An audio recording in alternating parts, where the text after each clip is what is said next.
I was getting hello, down everybody. Woo! Hey. Happy Tuesday.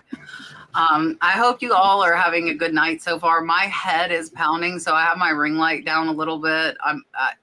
Hopefully I can tolerate it where it's at. I took some meds, so hopefully they'll kick in, and then I have the screen like blaring at me. So just if I go dark, you know why. If you don't know, my name is Kat. I am the Nurse Flipper. We are here every Tuesday from 8 to 10 answering your questions live. Get them in early. We do have 14 already in there, so make sure you get them in. Oh, I hear feedback. Somebody has us in the background. Not me. Is there a second window open? Maybe. I don't know. Oh, it's gone. Okay. I don't know. But so I am joined by my co-host, Sonny, Las Vegas. This is his third week, so we are happy to have Sonny with us. And then below me, both these ladies are new. They haven't been on. We have Carrie, the Desert Mermaid, and Megclectic. So super excited to have them with us.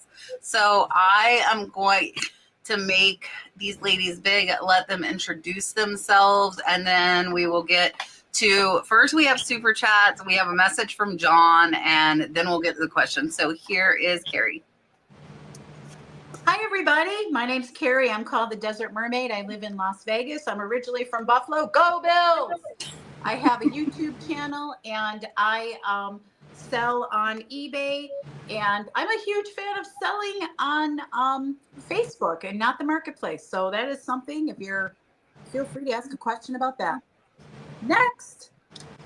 All right, here's Meg. Hey guys, I'm Megclectic, but I go by Meg because that's shorter and doesn't, twist your tongue as much. So I've been a reseller. I'm in the middle of Iowa. I've been a reseller since '98 on eBay, but I'm on all the main platforms now. And this is my assistant, Agnes. She would like to say hello. Hello. She's scary. Yes, she can be a bit scary, but some say she's actually the boss and that I'm the employee, which might actually be true when we're on Whatnot. So here we are. Perfect. All right. It is Carrie's birthday, from what I'm reading in here. Yesterday was Happy my birthday, Carrie. Happy birthday. I'm not singing. I was Sonny 29 said they will and 3 sing. quarters. 29 and 3 quarters again. So it's all Do it over and over and over. a few times. All right, John got his message in first, and this is absolutely incredible. John has been a paid channel member for 5 years, which is so awesome. It's crazy to me that I've had paid channel memberships for 5 years. Like, time flies when you're having fun. I'm coming up in December will be 6 years that I've been doing YouTube, so that's like super exciting. Big. And John comes in and will randomly gift channel memberships too, which is really awesome of him to do. So definitely appreciate that. And he's been around since the beginning of the channel. So, oh, look, I got to show it. I forgot. Chad sent me a shirt. Oh, I don't know if he's in there yet. Wolfman's Goodies. Chad sent me a shirt so that he reminded me to wear it because I meant to wear it last week and I totally forgot. And I'm like, you have to remind me and then I'll wear it. So thank you for reminding me. All right. Drew, my good friend, came in with a $1.99 super chat. And thanks to Sonny, I now have my new swimming one, so I can give that one to Drew. So super exciting. I got to give credit Gino to Gino. made it. Sonny figured out how to download it. I had no part in any of it. Like, totally no part. So here you go, Drew.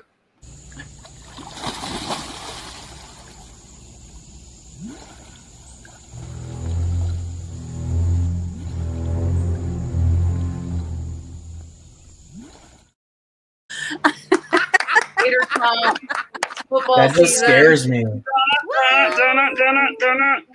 Awesome. Go to Gator Trump. Great. Okay. Now, here's a cool thing that you guys were not expecting. So Elena, my good friend, Treasure Diva Thrift, sent a $1.99 super chat.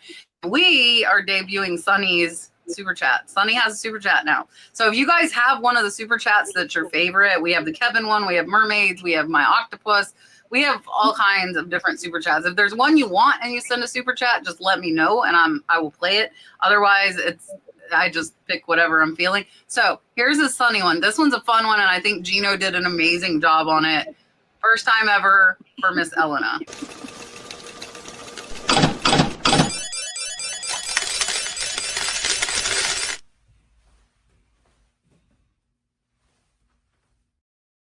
Wow. How amazing is that? I think that's so It's so great. corny. I love them. Now, That was guess who started his hair flipping? Me. We had flip I can't do it right now because my head hurts. Like, oh. All right. Look, Marsha would like to initiate Carrie. And I think if you've been watching any amount of time, you know what's coming. Uh-oh. So here we go.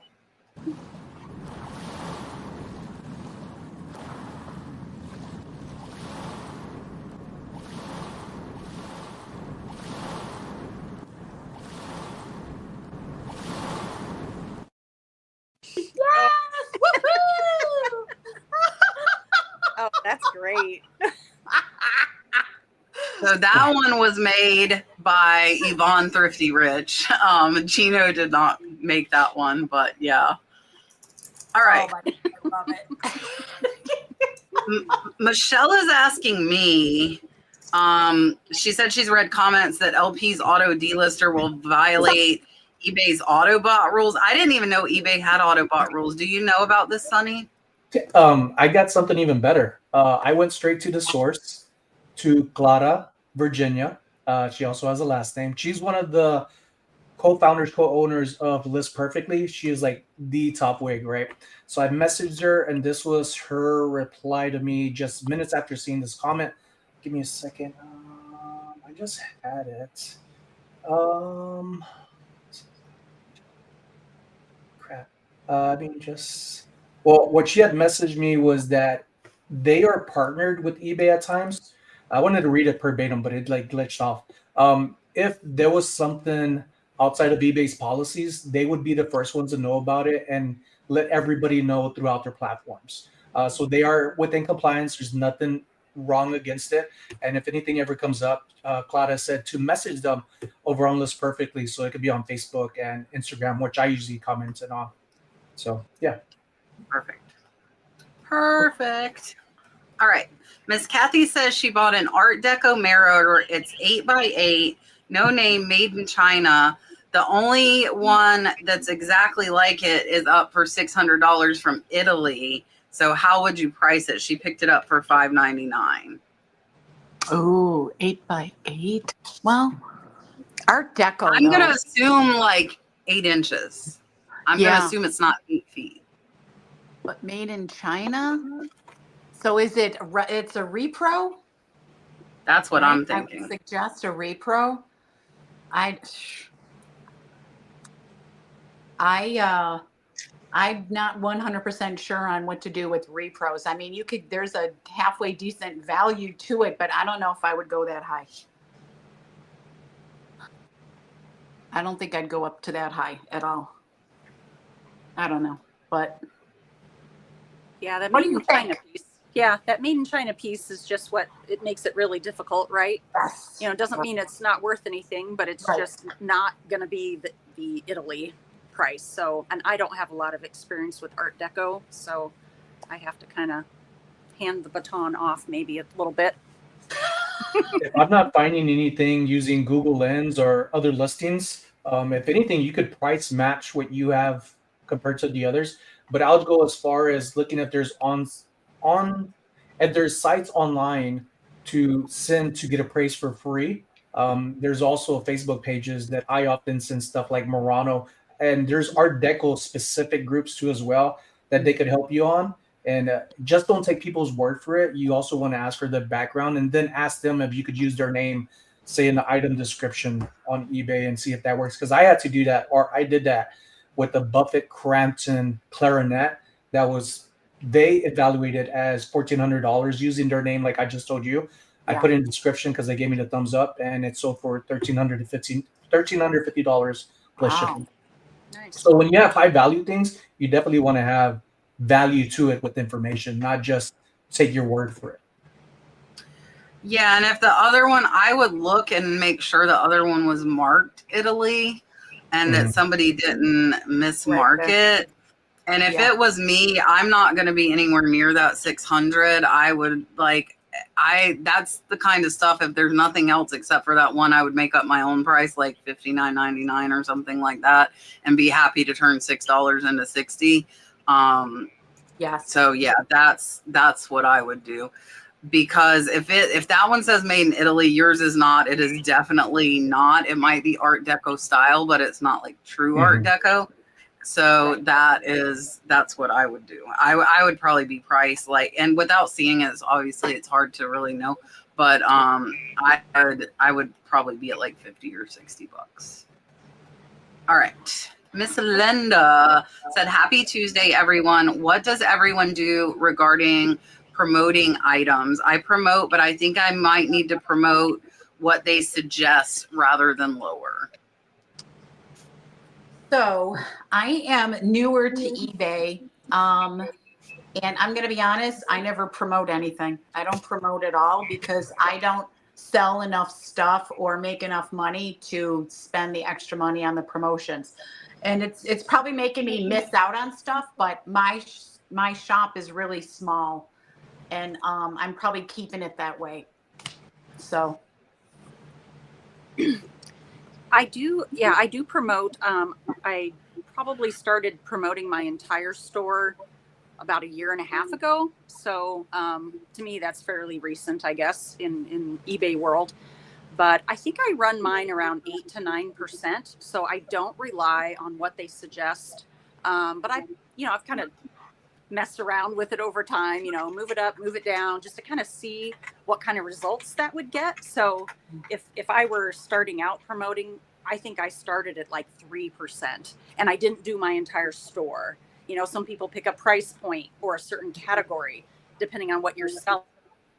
Saturated market, you might want that promotion to get yours higher in the list for, to get more eyes on it. So I know there's a lot of different thoughts that can go into that. And yeah, if you have a small store and you're, depending on what your margins are, it might not make sense to do that. So I just started getting back into apparel on eBay, and for the around dozen items I've listed, I think at least 9 of them have sold without using promoted listings. And I believe they sell good, even a little bit more than other listings, because I give a decent title, item specifics, item description, and good quality photos. So what I like to do with my listings is say there's like a little flaw, because even the ones with flaw do sell for close to what I'm asking for, sometimes at asking price or an offer from the customer. And I like to do this one thing with flaws, like second to last photo is where I point out the flaw. So that way they could see what photo it is, and you could put whatever you want. And I also use, if you have a front and back t-shirt, for example, I do apparel, like I said, if I have a t-shirt that's amazing in the front and in the back, I'll use Canva to have a smaller photo in the corner. So that way when they see it, they're not just looking at one side. It's kind of, I'm selling both ends. You're getting not extra, but you're getting a quick look at for something I'm trying to sell to you, rather than somebody taking time. I believe in making it convenient to your customers, and that's also visual. Yeah, so I think anybody who watches me know I promote high. I just dropped last week down to 13%. And that's because I move more on volume versus, just individual items. And I buy really cheap. So I tend to buy around 10% of what I sell at for the majority of items. So I'm okay with that extra 13%. I'm trying to get it back down to 10 because I increased it to 15 when our sales were really bad a few months ago. But if you don't know, whatever you do not go and try like 10% and drop it to 5. eBay will slap your hand. They will hide your listings. They do not like when you lower that promoted by that much. So like I'm lowering mine back down by 1% a month till I get it back down to 10 where I want it to be. But be careful, like don't like dilly-dally around with it because you're gonna hurt yourself. And I would also say that You also need to know, so like me, I had it at 14% until last week. Well, if somebody clicked on it prior to last week, but it sells in the next 30 days, I'm still going to have to pay the 14%. So the link that they click on is good for 30 days. So you could like stop your promotions and still for the next 30 days be paying promoted. Yeah. Oh yeah. LJ, you can increase whatever you want. They'll love you. Just going the other direction, be very careful. Like they don't care what you increase it. They want your money. But yeah. All right. We have a couple of super chats I saw that just came in. Mary Montgomery Clifford said that she's heard that eBay items priced above $100 have to be authenticated. Could you clarify authentication and how you get stuff authenticated? I think it's only like, isn't it just name brands that you have to get authenticated? I don't think it's all items over 100. That doesn't really make sense because it's not only everything- certain categories. I think shoes, I know shoes. And even with shoes, it's only certain brands. I know Nike, Jordans. I had another brand that got authenticated. And then your purses, your designer purses, some of them. But 100 is not the price. I just sold 3 designer purses and none of them went for authentication. And they were all like $200-$300. So it might be $500 for purses. I think each individual category is going to have its own limit. Sonny's probably looking it up by the looks of Sonny. No, I've had a few authenticated from different things too. And like, so I've had Nike shoes go at 50, but as far as like how you get it authenticated, it's done automatically by eBay. So what they'll do when you go to ship it to your buyer, instead of your buyer's address, the label, it'll be a label to eBay's authentication center and you don't have to do anything extra. So there's nothing for you to do. It's all done automatically and it's a service provided by eBay. Oh, what are we gonna do? Let's do the whale. I want to do the whale. We haven't done the whale. Here you go.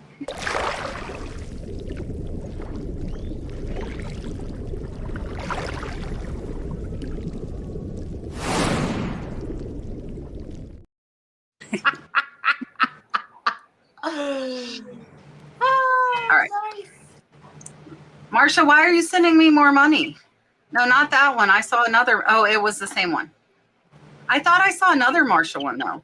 Marsha, did you send more money? I swear I saw another one from Marsha. All right. Karen with a C sent a $10 super chat and said, thanks to Kat and her guests. Over the month, she started listing and she's had 2 sales, mostly jewelry. Everything has an inventory sticker, but she needs a better way to retrieve than 100 items in a box. So why don't, if you sell smalls, not necessarily jewelry, why don't we tell her like how we keep stuff so that we can find it? Oh, goodness gracious alive. I'm going to say again, my shop is smaller. I do have smalls. I keep them all in one box.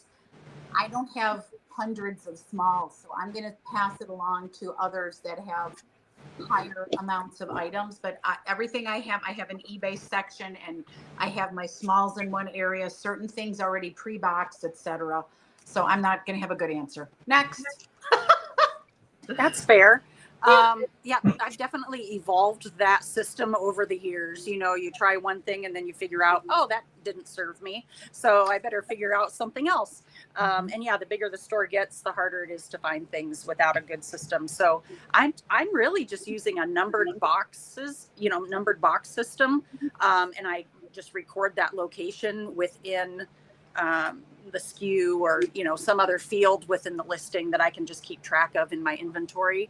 I was just, most of my stuff is clothing, so I was just trying to relate to things that might be even smaller and how that system would or wouldn't work with smaller things. Because with clothing, it's not difficult to look in the box and, well, there's the purple sweater. I knew it was in box number 7.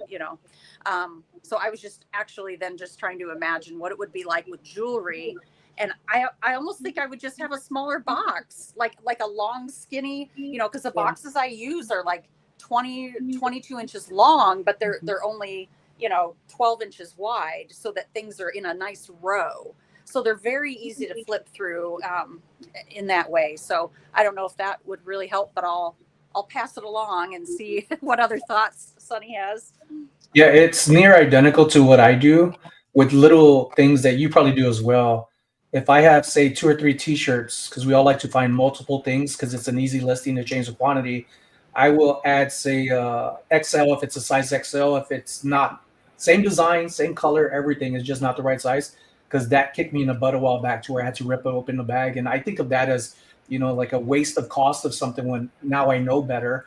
And when it comes to jewelry, I'll put things like these little bags and I'll number them in a little box of like a baseball box.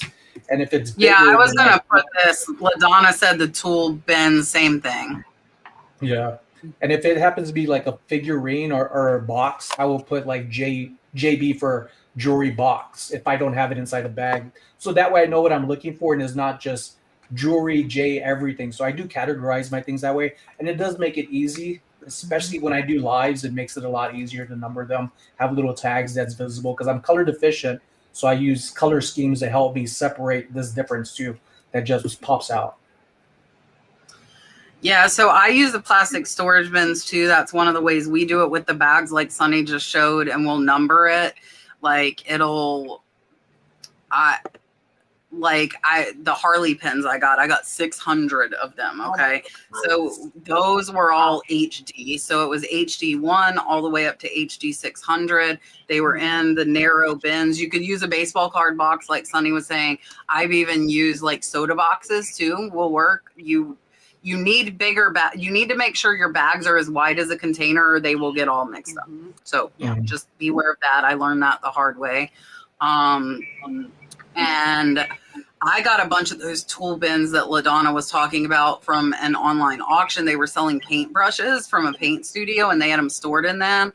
And a lot of them they shipped to people and the people didn't want the bins. And I took the extra bins for free, which was nice because they can be quite pricey. Not like super, but they're not really cheap. So you could do the boxes if you wanted something free. And then the other thing that I like for jewelry is the narrow, like mostly I think of like the rainbow, like the 3-inch drawers that there's like 10 and they're a roll part for like crafts and stuff. Those are nice because they're narrow. So you could probably have like 30 items in there and then just letter and number those drawers. We have probably like 4 or 5 of those for jewelry as well. So I do it according to what I've got. The main time I use the bins and the numbering system is if I buy a lot. So if I buy like a giant lot of all the same thing, I'm going to number them, especially if stuff's similar. I even do that with pottery. I bought a bunch of pottery by the same maker. I tagged each one with a number just because some of them were so similar that we didn't want to mix them up. So you need to be really careful about that. All right. What have we not done? What have we not done? Oh, that we could do my octopus. I haven't done my octopus yet. Here you go.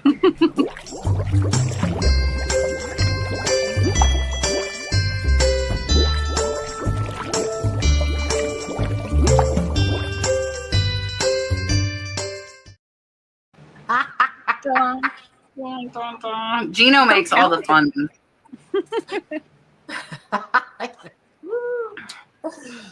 Excellent. All right, let's see. Laura said she's been getting a lot of messages that her shipping is too high. I use calculated USPS ground. I don't pass on the discount. Has anyone else been getting messages like this?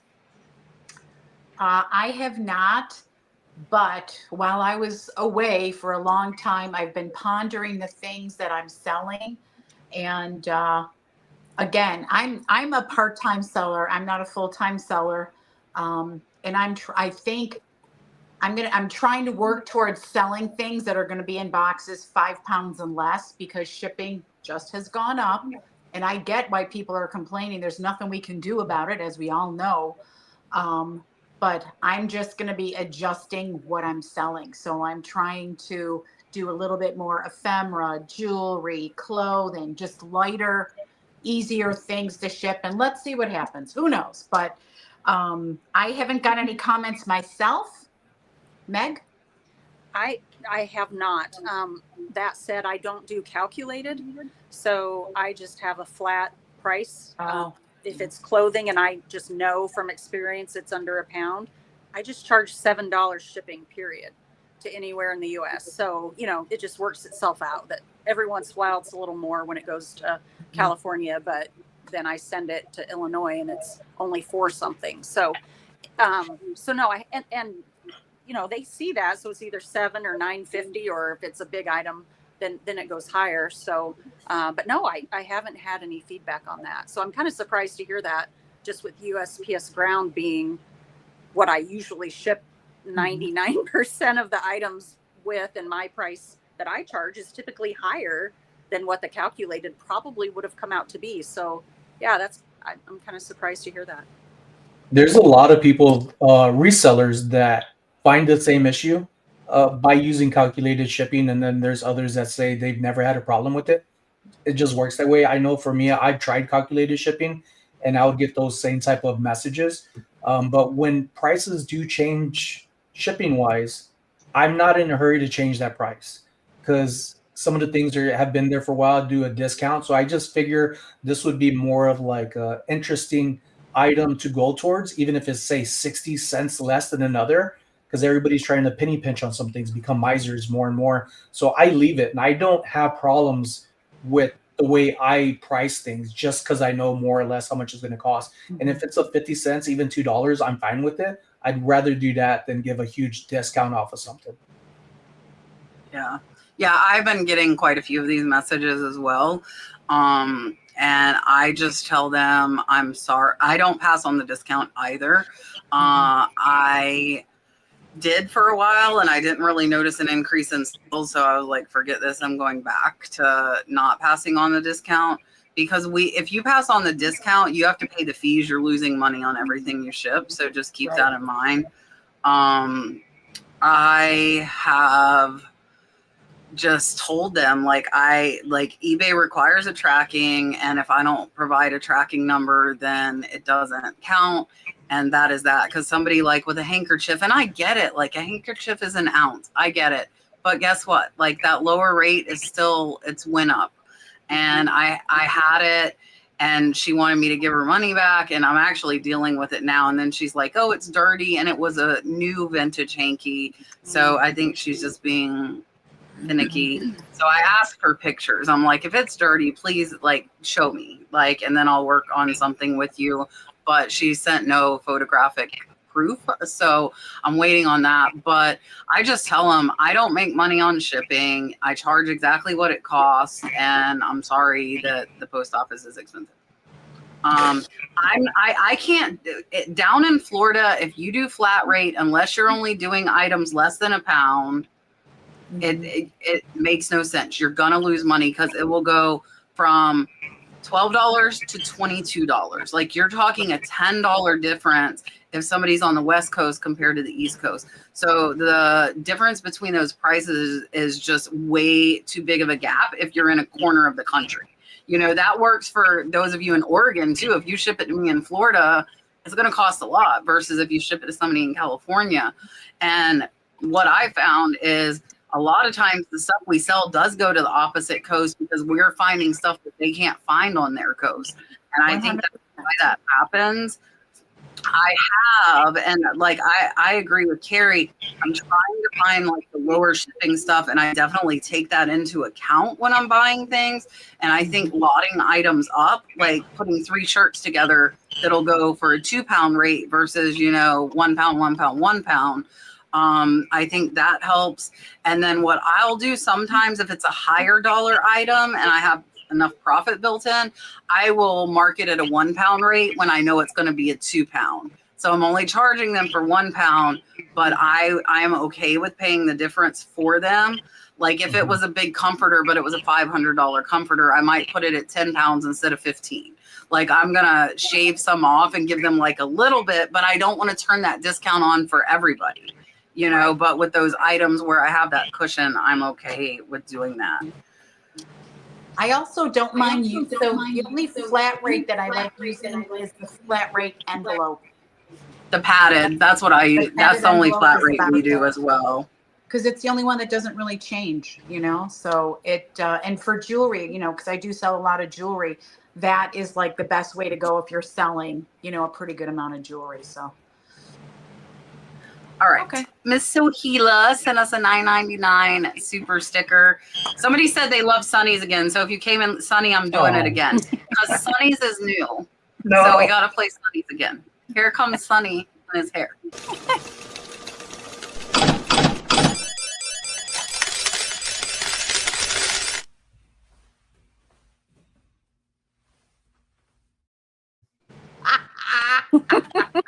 I can't do it because my head hurts. I can't even like pretend like I'm doing that right now. My hair's Oh, not that long. hurts my head looking at. A lot of hair over here. Yeah. There's a lot of hair over there. A lot of hair over there. All right. Dun, dun, dun, dun. Laura said she had a buyer from Canada ask her to defer, not to pay the fees and duty to reduce the shipping. I don't know what this means because I use eBay International. Shipping was $84 to ship a mug. Ooh, There's no. stuff going on in Canada, eh? Yeah. I know, eh?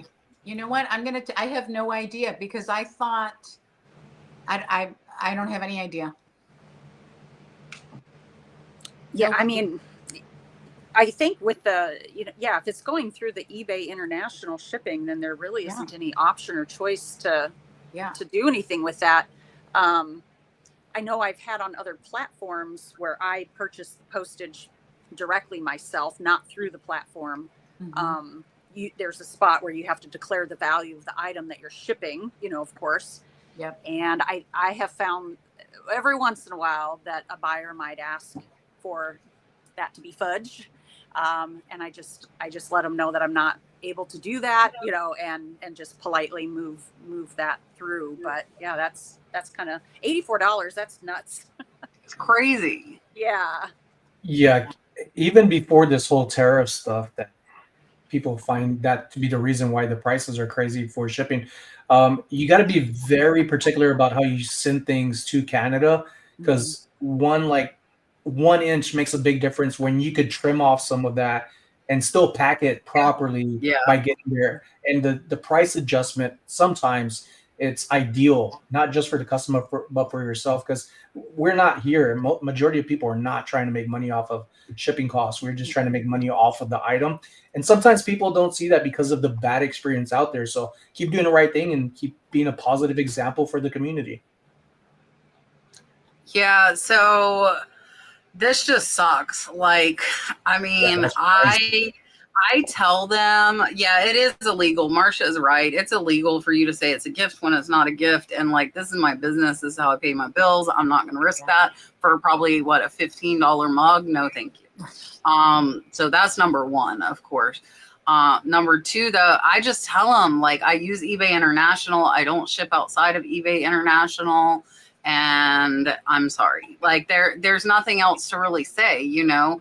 I mean, it sucks, but I'm not gonna try to skirt laws to make them happy over what's probably a lower dollar sale. Even if it was a higher, I feel like it would send up more flags, right? Like, so that would be even more of a no-no, I feel like. All right. Dun, dun, dun, dun. The Vintage Saver wants to know, do you use the minimum offer feature on your buy now or your best offer listings?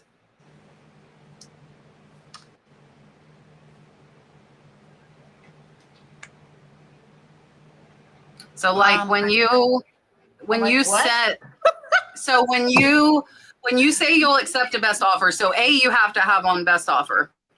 Right. So when you say you'll accept a best offer, there's a box that you can put automatically accept offers above this and automatically decline lower than that. That's what they're asking if you use. Yes. I'm sorry. Yes, I do use that.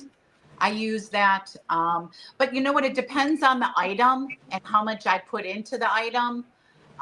But for my higher price items, I do use that because I do not want offers of 25% on some of those higher priced items. You know, if it's like I do like a range of items in my eBay store I have like $10 items up to, you know, a few hundred or whatever the heck, you know, the higher end. Those higher ends, definitely. The small ones, I don't. I do. I don't use the minimum offer feature, but definitely have the best offer, of course, on everything. Right. And so, yeah, I get all those offers. You know, if it's a $500 item, I'm getting the $10 offer. Yeah. But I still just reply to them. But I do understand some of the benefit of not having some of that noise and traffic that's just not even close to anything that you would consider. So, but I get every one of those manually. Yeah, I use best offer listing for just about everything, but I don't necessarily put a minimum offer price. It's more like a gut feeling for some that I go in there and say I won't take less than say $80 or $50. But they could still send you an offer, or you might get a message. So it's not always an offer. Sometimes it's a private message to you. And depending on how you feel and how good business is going, you might just accept it, even if it's under the price range you're wanting. Yeah, and that's the thing. And I think it was years ago, I saw a video by Casey, Rockstar Flipper, and he said, I'm pretty sure it was him. Like, it takes you 2 seconds to hit decline, guys. That's all. It's 2 seconds. And like Sonny just said, what if you're having a crappy sales day or your electric's due and you need the money and you're like, oh, yeah, I'll take that offer. And I started using that. But the thing is that over time, the minimum amount I'll take changes. So like for me, the first 3 months, I only give 10% off. And then I go up to 3 months or 30% until a year. And then I go to 50. So I don't want to set like that 10% and then I forget. I don't change it. I never see offers that are actually way above what I would accept. So, and I am not one that says never decline. I will if they send me a crappy offer, I will not hesitate to decline. Most times I will counter them at my lowest and say, look, I actually just did that. That's what I was doing when everybody started answering.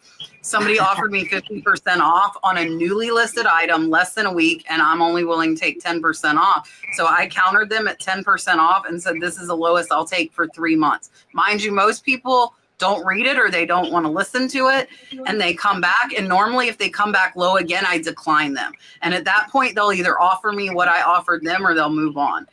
And a lot of times they do offer me what I told them my lowest was because they realize, oh, she's not playing around.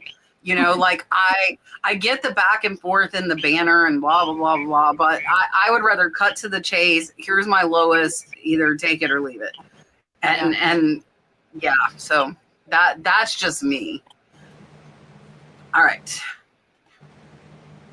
The Vintage Saver wants to know, is it difficult to figure out shipping when cross-posting? So like eBay Poshmark. So does I don't know, Meg and Carrie, do you guys sell on like eBay, Etsy, Poshmark, Mercari, where you can explain like the shipping for each of those? So we can let Meg's nodding yes. I do as well. Yeah.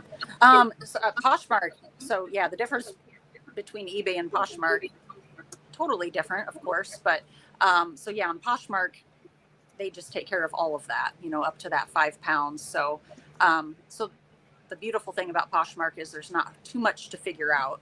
Whereas on eBay, of course, you need to know dimensions and weight and all of that sort of thing. And I was just trying to think through like the pricing. I don't do a different price on eBay versus Poshmark because I add the shipping on both of those platforms. But then when I don't know why, so this could be crazy, but when I get to Mercari and Etsy and Depop, I add the cost of the shipping and then I offer free shipping.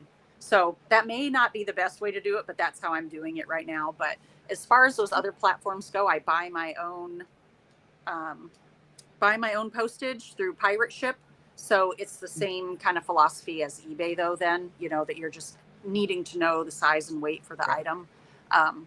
So I don't know if that was super helpful to the question, but that's where my brain went when I read it. So that's what I got. Yeah, I haven't done cross listing in a while, so I can't add to this. I'm sorry, with my head hurting, I'm like zoning. but like, did you say Posh is the same? So as long as it's under 5 pounds, it doesn't matter. Now, beware. Did you tell them beware if it goes over 5? I didn't, but you're absolutely right. I've made that mistake.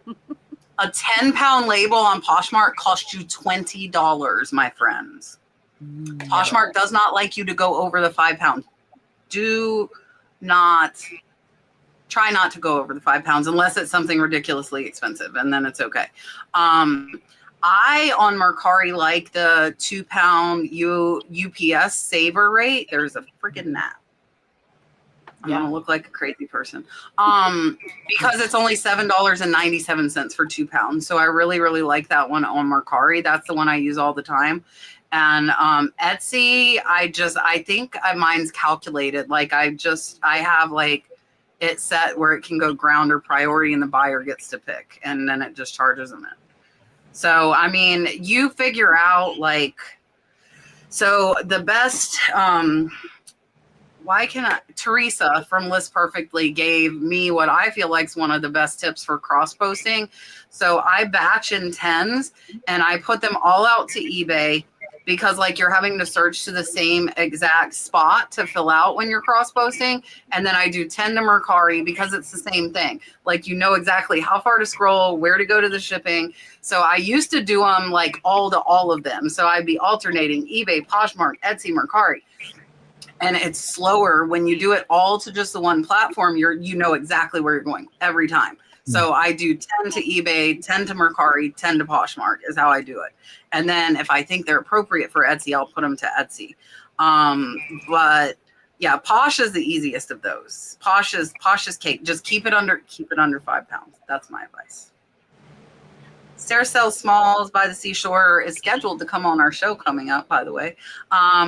Said, has anyone had a buyer say they want to return something and then they ship it straight to you and don't initiate a return through eBay? What do I do? I am going to say I have never had a return yet. Wow, that's awesome. You better knock on something, lady. Yeah, no kidding. I think I've got 2 coming this week, which kind of stinks, but it happens.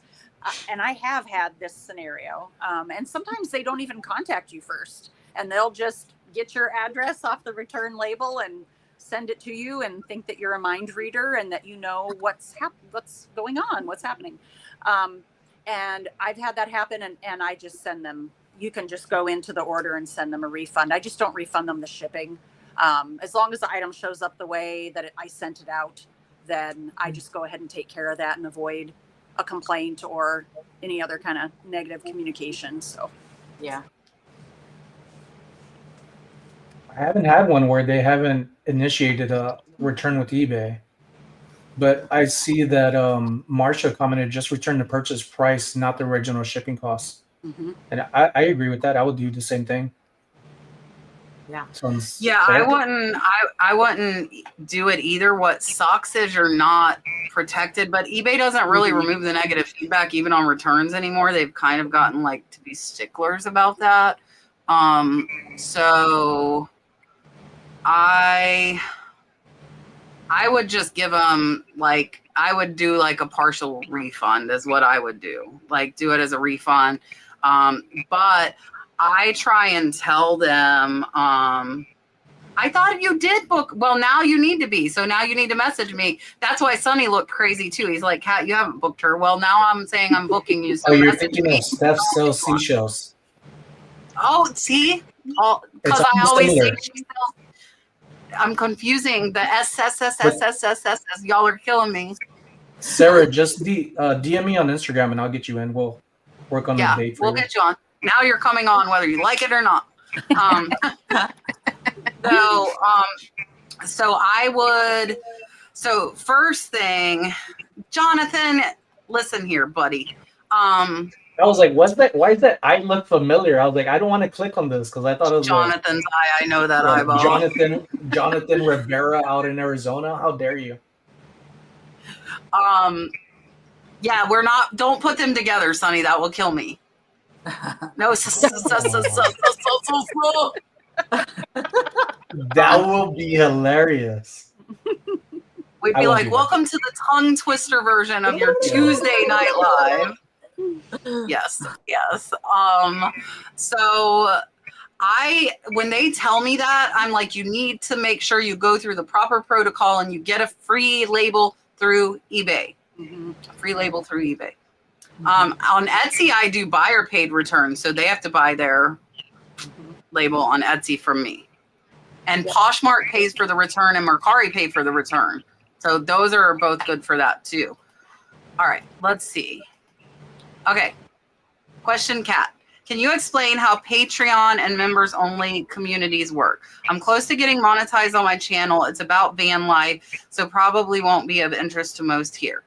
So I will tell you, paid memberships are very finicky when it comes to the people that are watching you, because a lot of people think they should get everything for free, and they should not.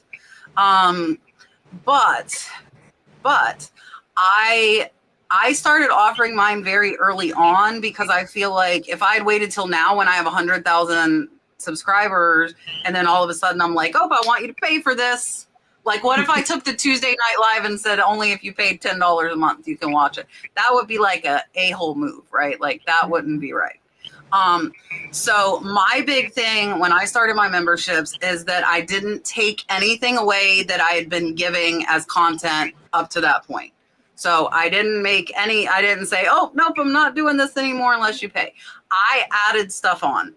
And now a lot of people, and Sonny can answer with his too, a lot of people will do just a lower cost just to support the channel if somebody wants to, you know, give you a couple bucks a month. My $1.99 one, the majority of people don't utilize the service that I offer for that. I will say I did it when I was smaller, and I didn't think of when I get to 120,000 subscribers. But I've been lucky what I do now because mine got so big.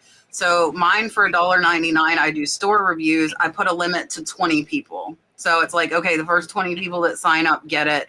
And it's honestly, it's never hit it where somebody can't get it, which is really nice. And then my sourcing is $9.99 a month. Same thing. Like, I did it when I was small, and now I'm like, I'm making, and nobody please take this wrong, but I'm making people hundreds and thousands of dollars for $10 a month. Mm-hmm. I continue doing it. I haven't taken it away. I love doing it. It's one of my favorite things to do. But if I, again, you know, in retrospect, if I would have known, I probably would have, you know, said it was like every other month or set it to a higher price point for that. But everybody's been respectful. I did have to make it, because it got really busy for a while where people could only do once a month, because I used to let them do twice a month. So I had to lower it down to once a month. Like $10 an hour isn't even minimum wage in Florida, guys. Like, I'm doing it very, very cheap. And obviously, and I'll just throw myself under the bus, like, the thing you're hoping is you've got all these people paying and people aren't utilizing. But like I said, I think a lot of people do it just to support the channel. Like, they're not necessarily doing it for the service that's given. But I would say I would start it earlier rather than later. I don't remember what point you have to be at on YouTube to start the paid membership, but I would expect to get some flack. Like, you could put for gas money, since it's van life, like gas support group. You know, like something for $2 a month, you know, something that's minimal where if they like watching your content, they give you $2. I have to buy a coffee. I like haven't promoted or remembered to say that like probably over a year. Buy me coffee. Yeah. Yeah. The buy me a coffee thing. The super chats obviously come. But I don't know about Patreon. I think, George, there are several content creators that have YouTube memberships and they have Patreon. I've never used Patreon, so I'm not familiar with Patreon. But the only thing I would say, like, if you did decide to do both, is you need to offer different things that have value to both of them, because you don't want to have the same thing available in two places. I talked way too much for being sick right there. But yeah, like, that would be my only thing. And you just got to be aware that some people are going to think that they shouldn't have to pay for anything ever. And I don't think that's the case. I'm okay paying for courses. If somebody took the time to gather all the information, put it together in one space for me, I'm okay paying them for their time. So I'm not like anti-course. I will pay for a course, because like everything that I do in some of my classes, you could watch 50 hours of my videos, or you can pay me $20 and I'll give it to you in an hour. And to me, time is money. I've always said that, like with List Perfectly, with Photo Room, with all of the different apps that help us. If they help you be more efficient, the bottom line is they're helping you make more money, and I'm okay paying for things. And I pay for my house to be clean. I don't want to clean my house. I can make more money listing. Like, you know, I think that's just, but just so beware that you might get some flack for it would be, I think, my main point there. Sonny, is yours just like support me? I joined it and didn't even read what I was paying for. Good. I just give me your joined money. it. Give me your money. She does have a follow-up question I want to put on here, because it kind of goes with what I could say. So on YouTube, I do have a members option you could pick, one of two, and I feel like the pricier you have something on the membership, that it should be bringing a package of something, right? And mine's fairly easy, of like a shout out. And on YouTube, it used to be called the community tab. Now it's called the post tab. And what you could do on there, even with everybody that's following you right now, it doesn't have to be members. This is a good start if you're just beginning to start maximizing the post, to ask your audience questions. What did you like from my last video that you want me to highlight more of? Because you may be doing that all the time, but not recording it, or you're editing it out because you might think is not interesting, when your viewers are the ones, you know, really engaged in stuff. So you learn a lot from your customers that way. I really like to engage my viewers now more than anything, and I try to find out more ways to show them I appreciate them, is at the end of the videos I highlight comments. And that could be another thing to where you really speak to them and not just take them along. But your post tab, go on there. You could use a poll. You could put, I'm going to wherever you're going to next. Is there any places there you want me to bring up? Like maybe like gas store food, you know, or something, you know, like what should I buy from here? You have fun with it. And I think that's the great thing about Patreon, from what I've seen, which I'll say Trash to Cash, Dave, Kevin, and Carrie.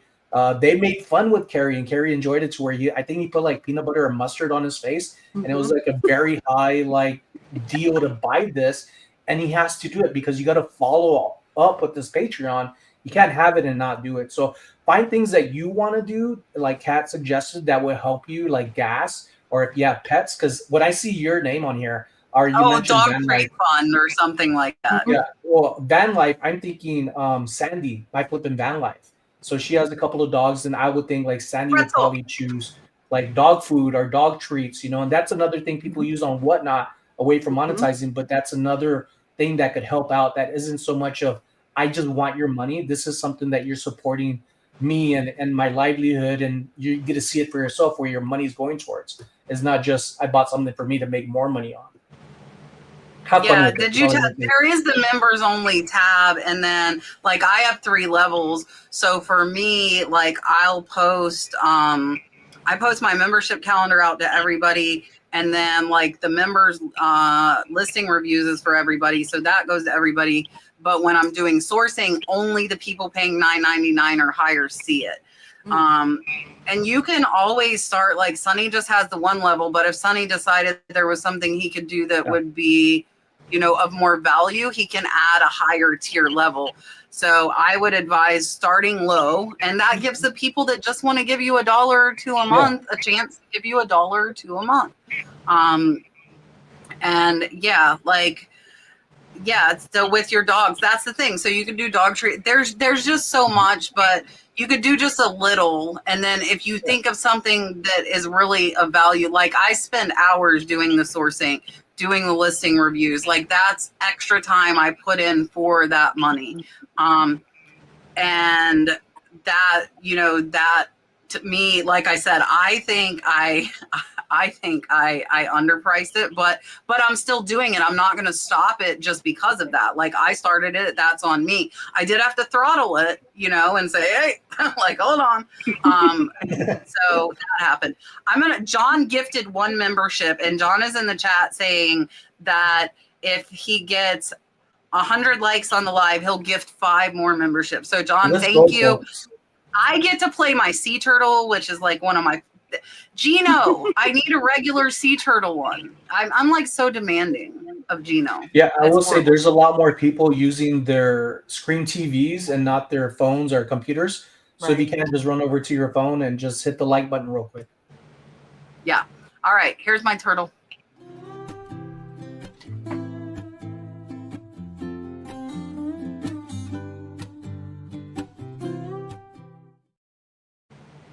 Cute. All right. Let's see. Dun, dun, dun. We have like 5 million super chats. Not really 5 million, but they're a lot. Okay. Sarah Sells Smalls said, mistake or not. Guys, we announced it last week. I'll announce it again. If you have a channel and you want to come on, message either Sonny or myself, and we will schedule you. Even if you don't have a channel and you feel like you would be comfortable on the camera, I don't care if you have a channel. I have to put this up. Look, do you see my new Stingray? Did you guys notice him? I got a new pendant. Oh, nice. Listen, I got him in a lot, and I just kept him. I just petted one last week. I used to have one You did? in a fish tank in my living room. Yeah. Oh, I mean, was a she swims baby. with alligators. I don't hold it against her that she has one. oh, good Lord. Not anymore. He committed suicide because I put a Dory tang in there, you know, like Dory, Yes. and she Yep. drove him crazy and he jumped out. Oh. And I Oh, came my home God. to a stingray on the floor. Oh, yeah. We were just at the aquarium of the Pacific over in Long Beach. I had my granddaughter there in California last week. And, you know, she's having fun. But me, again, the mermaid, all the touch tanks, I could freaking live in the touch tank. I'm touching anemones. I'm touching this thing, that. I don't even know what the things were I'm touching anymore. But you just have to go and you touch them all. Touch all the I'm things. just touching. It was so fabulous. I got new tattoos, but I can't show them on here because I'm not gonna get that convoluted. I got a sand dollar on my calf. Yeah, it's on my calf. And then she finished the starfish on my foot. I didn't get my owl last week because it actually took 7 hours to do the sand dollar and starfish.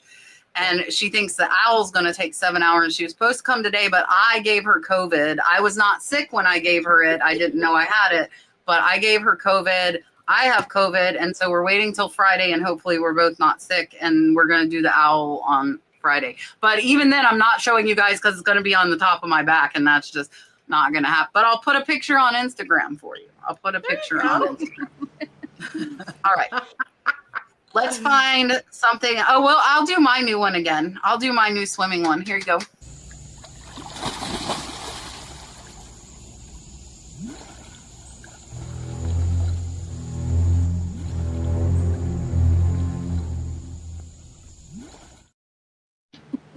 Gator pre-jump. Da-na-na-na-na. Gotta swim faster. Everybody, like, we won last week. Like, FSU was a big upset, right? Like, FSU beat Clemson or Alabama Tide. I'm friggin' confusing the two. But the Gators always buy their first game, and I love the Gators, but I know they always buy the first game. Like, they pay some no-name school millions of dollars to come and get beat. That's what they do. To like start the morale off of the season. And like, I'm not paying to go to a game that is a bought game. Like, I know we're going to win. It was like 55-0. Like, that's not even a game, you know, like, Yeah. no. Yeah. All right. I showed it. I'll show it again. Chad sent me a shirt. I got to lean back. Wolfman's Goodies.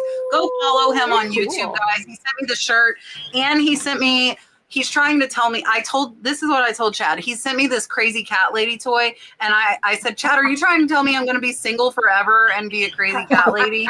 Like, is that what you're telling me right now? And then he sent Dalton spinner, like a fidget spinner and he liked the wood spinners better. So Dalton was having fun playing with the little wood spinners on the tile. He absolutely loved it. So thank you for everything you sent me and the super chat. And because he wants Sonny, So here's Sonny again.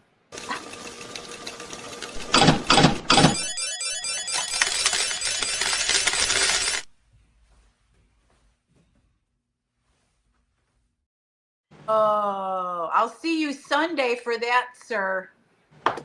Yeah. Yeah, we're headed out doing a little thrifting together on Sunday. So Fun. Yeah. All right. Yeah. Brad, Black Sheep Brad said, welcome, Sonny. This is to highlight Marsha. So you need to follow Brad. Brad doesn't do anything on his channel though, but you can follow him. He's on Instagram though.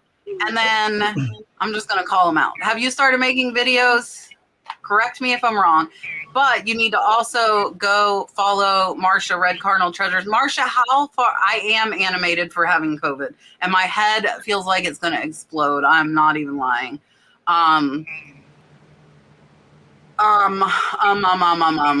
Marsha, Red Cardinal Treasures. How far are you away from 1,000? She's getting really, really close. Really super duper close. All right. What are we giving Brad? We should give Brad Kevin. I agree.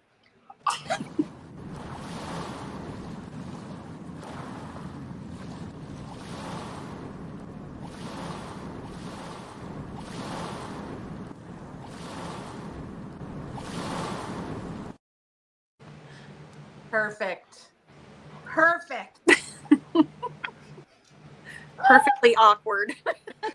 Yes. Always. Yeah. Starting to grow on me. I used to cringe watching it. Yeah. And now we're like, okay, whatever. It's just Now I'm like, Dennis. I'm recommending it. Who doesn't like a Kevin. little Like tail? Kevin. Come on. All right. Okay, when you first started Silver Lining Life, when you first started, what did you mostly sell, and do you still sell that? And what do you mostly sell now? That's a fun question. It is a fun question. I kind of answered it a little bit in the chat earlier, but I started off selling vintage costume jewelry because it is a passion of mine. I love it. I've collected bracelets forever. So I started out there, and I still do sell vintage jewelry. Sonny knows we kind of sell it together. It's easy to package. It's easy to sell. It's light. It's beautiful. It's lovely. It's not 14 karat. It's not silver. It's beautiful jewelry from the 50s and 60s, whatever. I still do continue that. I also do clothing, and I do, you know what? I sell like some of the craziest stuff sometimes, I guess, but one of my big favorites is ephemera. Oh, I absolutely love ephemera. The old magazines, old books, postcards. I have a bunch of, right now I have a selection of, you used to be able to buy these pictures in the 50s to be able to frame to stick on your wall of like the masters and things. So I have some of those really interesting pictures and old vintage crafty stuff. And I don't know, those are the big things. She sells all of that still. Yeah. I sell all of it. All of it. That's Meg. commitment. That's commitment. So I think when I started out, it was a lot of books. And it kind of makes sense because I worked in a library in high school. And so I don't know, I just kind of gravitated towards the things that were around me and that I knew something about, right? So so that made sense at the time. I don't sell books at all anymore unless I happen to stumble across one that I am like, oh, that's a $50 book, you know, or just something. I'm just not that versed in them any longer. I went briefly through not briefly, for about 7 or 8 years, I had an antique mall booth. And during that time, it was all the vintage kitchenware and glassware and lamps and small furniture and all the stuff that you would expect to see in an antique mall booth. But then I got completely out of that and went fully online several years ago. And now I would say probably 85 to 90% of my store is vintage clothing. So like 60s to Y2K stuff. That's just what I find a lot of here now. So it's kind of funny when you think back over the journey. Right. Oh, wow. I've actually come pretty far. And, you know, you feel like you know a little bit about a lot of different things when you don't really narrow it down to, you know, over all those years. So it's been kind of fun. I started only doing apparel because I didn't know much of anything in the civilian world because I was getting out the military, went to college, and I couldn't find a job. I was still waiting on my digital media degree from out at Leeward Community College in Oahu. So my wife's the one that got me into reselling. So I didn't learn from anybody, another reseller. So everything for me was brand new, and the only thing I kept seeing was apparel. And since we all wear it, I was just let me look at T-shirts and find what I thought was cool. Had no idea about what things actually were being sold for. I just based it off of a listing and just went with my gut, and it paid off to where I started realizing, okay, well, I know things. I need to just look around and not be so narrow-minded.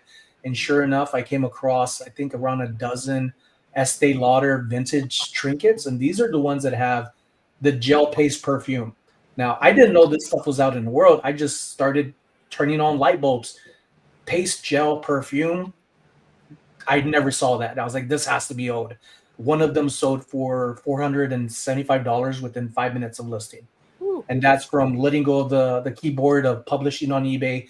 I got a message as soon as I was reaching over to grab my mouse at the apartment we're in, and the person said, are all the rhinestones on there? Had no idea what rhinestones were, right? So I had to look it up, what's rhinestone? And I was like, okay, here's my finger, and I'm looking at every little thing between it and counting it without getting just too excited to sell the item, right? Mhm. So I said, all of the rhinestones are on there, and they said, boom, message right back. Thank you. Cha-ching, cha-ching. Your item sold for $475 plus shipping.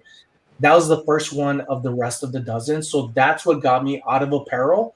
And I started looking at hard goods. And then right after that, I found Robert Weiland acrylic great white shark. And from what I've learned from that is that there's different mounds to the acrylic. Some are more valuable than others. And I know about Robert Weiland because I would always go to North Shore out in Hawaii when I was stationed there in Schofield Barracks. And I would always go to his little gallery. And I just knew I couldn't afford it at the time.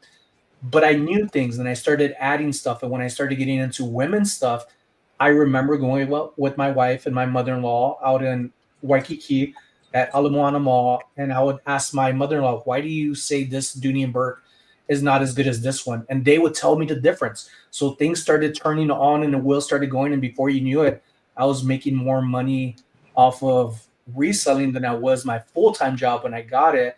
And to me, it made sense to let go. So I started 4 years apparel, started getting into other things, and everything Carrie mentioned, I pretty much am touching and looking into too, to where now I'm coming back around to selling apparel just on eBay. I will have some electronics here and there, but I've come around full circle, and I like to, when I have the time to really just learn and just push myself without using my phone either. But if you find something that looks amazing, look at your phone. Yeah. Be as smart as your smartphone.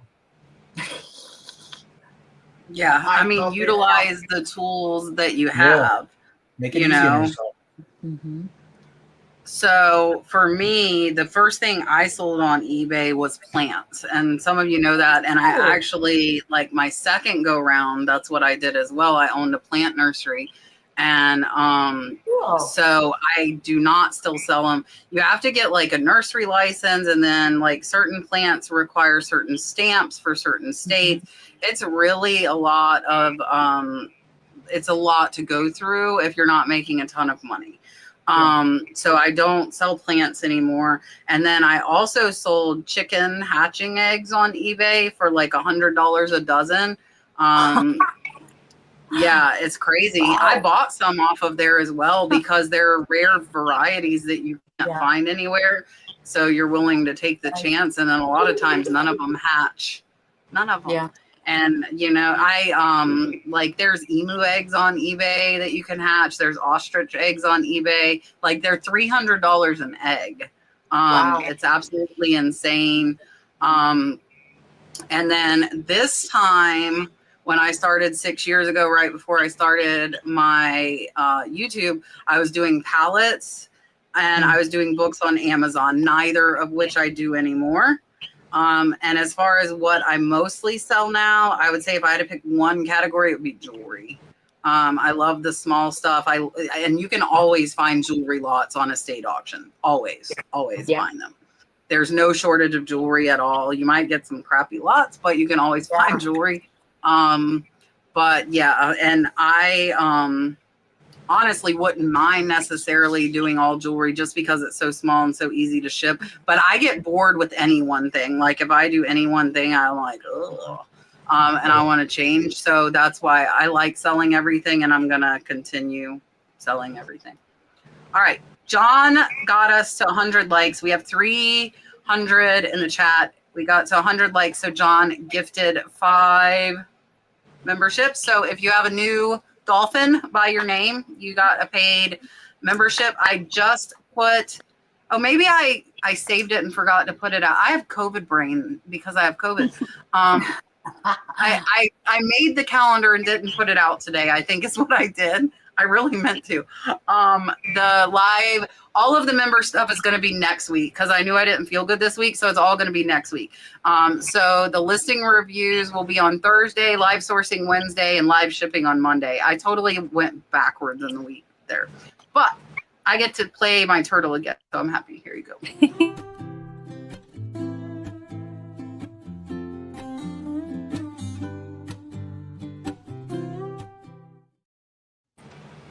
Da-na-na. All right.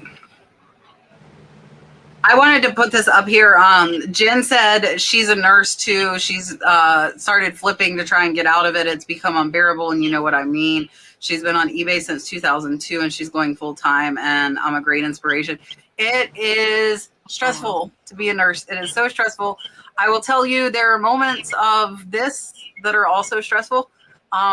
But it's a different kind of stress. The biggest thing for me was not having enough help and not being able to take care of people like I wanted. And that really like kind of got to me, you know, because I'd have to decide what one of two things, both of which people needed had that I could do because I didn't have time to do both of them. So that really kind of got to me. And the fact that like charting, like you spend so much time charting and not much time with your patients. You know, I would love like if they, and maybe they eventually will come up with this for nurses, like somebody to come up with like transcription base where like when you're with the patient, you could talk what you're doing with them and it would like record what you're saying and put it in the chart. So you didn't have to like do what you're doing, then go sit down and then chart about it. You could like do it live while you're doing it, and that would give you more time with patients. So if anybody's technologically inclined, give me a piece of that pie because I think that was an idea. I always laugh when Carla, for the first 2 or 3 years, was telling me when she got home, she was like, "Oh my gosh, everybody had to go chart," and I'm like, "That doesn't sound good. Everybody's charting at the hospital," because I'm thinking the gross, like they charted. Oh. I never understood it. It's just a different definition, and I'm like, "Ugh!" Like, what's out there making you chart all the time? You're such a boy. Oh my gosh, Sonny. Yeah, I'm a boy. You're such an a S, boy. not a C. Like, that's gross, babe. Like, you can keep that to yourself. Okay. Yes. Anyway. Oh, did I? Hold on. Let me make sure. I'm trying to make sure I don't miss any super chats. Ping, hi. Ping wants to know, can somebody recommend a document camera? She wants to start using List Easier, and a document camera would help to take photos of flat objects quickly. She got one she has off Amazon. Next. I'm not that technologically advanced. I use my phone. Anybody else, Sonny? No, I've never even heard of document camera, but I use my iPhone for everything. Me too. My phone and my iPad. Yeah, I use my phone too, and it has a scan function, and I'm Android. Like it'll put a square, but I think I'm wondering though, Ping, do you mean like a scanner? Like to scan like postcards and flat things? Because that's totally different. I don't have a recommendation on that easier. I'm just trying either. I'm just trying to clarify. Cindy got her free Giaro packs. I was going to give some away today, but I think I'm going to wait till next week. So next week I'll give away some more Giaro packs, but I'm glad yours arrived safely. Thank you for letting me know. All right. Todd wants to know if any of us have any recommendations. He said he needs help valuing a few antique Native American pottery pieces. Who would be a good contact? I'm not so good with the native pottery. I could only think of George Antique Nomad. I was I'm going to not say sure how George. busy he is, and he's going through some stuff. Yeah, I think so. George is going through his cancer treatment, and I think he was behind on his estimates before his cancer treatment. So I would not do George. I don't ever get mine appraised. I go by the signature and I comp them and do them myself. I have never had one appraised at all. If I were you and I thought I needed to get one, I would go like to an antique mall and maybe ask them if they had somebody that had knowledge in Native American pottery, or you can Google it. What sucks is a lot of those places, some of them want you to send things, and I definitely wouldn't be sending that through the mail for an evaluation, but they might give you a paid for evaluation with photos. That is completely possible. So I would Google it. There's got to be somebody who's doing that. In the whole wide world of Google, I figure there's got to be somebody. Elena said she had a lot of cancellations this past weekend. Did anyone else? I just turned my eBay store back on today, so I have nothing at all. I did have a couple actually over the weekend. So I don't know.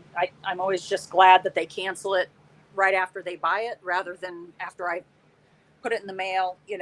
I know they can't technically cancel, but they'll just return it. So I'd rather get it right away. But yeah, I don't know what happened there. Now that I've gotten back into apparel on eBay, I have not had any issues with returns or crapolas from people. It's been good. I think I had like 2 or 3. Marsha's saying Dr. Lori does appraisals for a fee.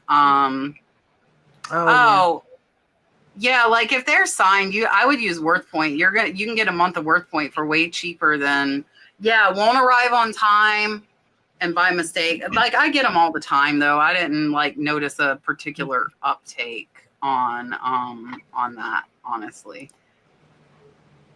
What did I saw something that I wanted to put this up here because I see y'all talking. I'm going to throw the COVID vaccination in with my politics and religion rule and say, please don't discuss it in my chat. Please. Let's leave that out of it. I will answer this question because that's not vaccine related, but I want to leave the vaccine related talk out of the chat, please.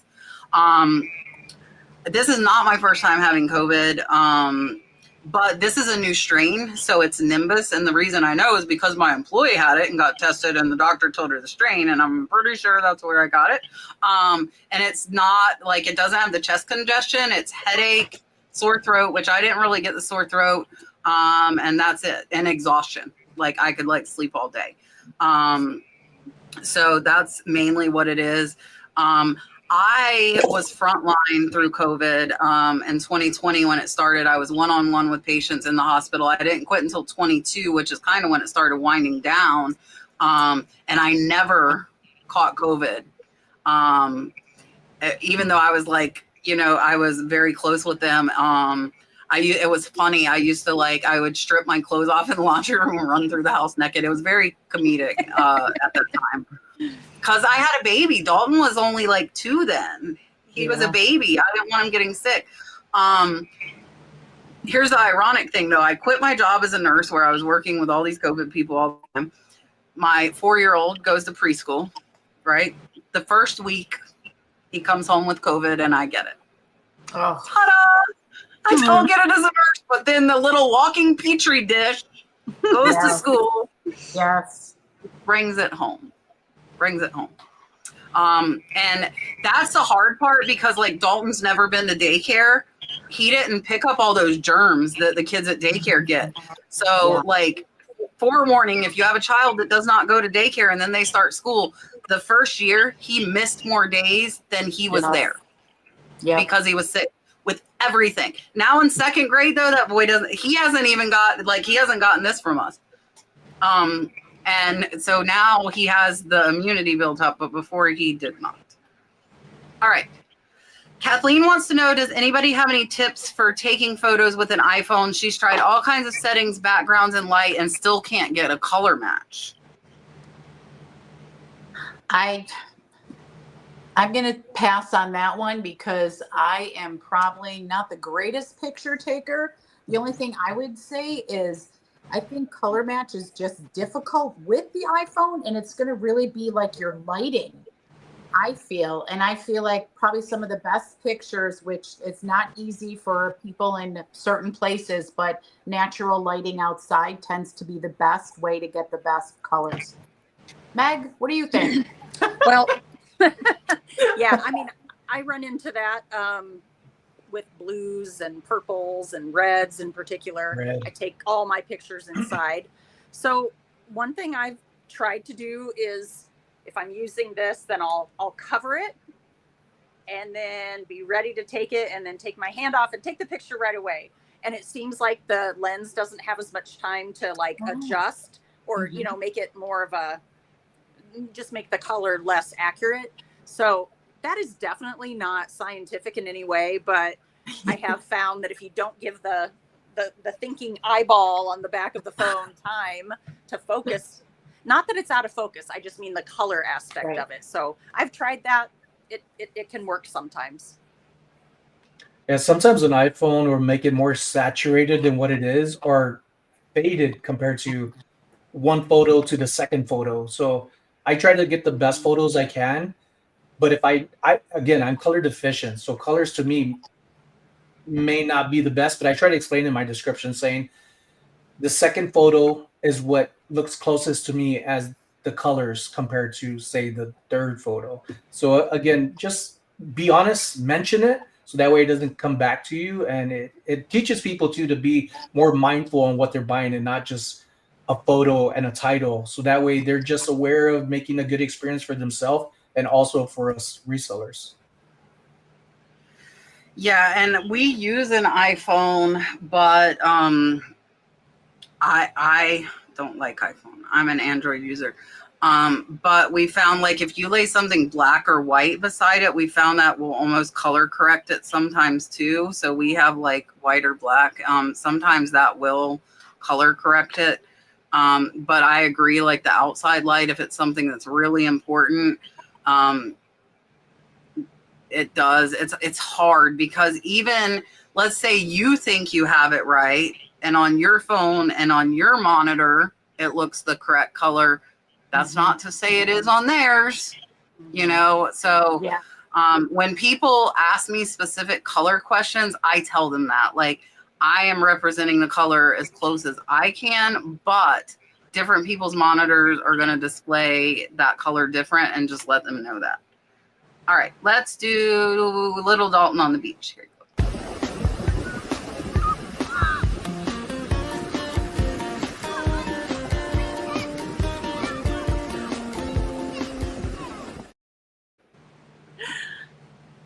Yay!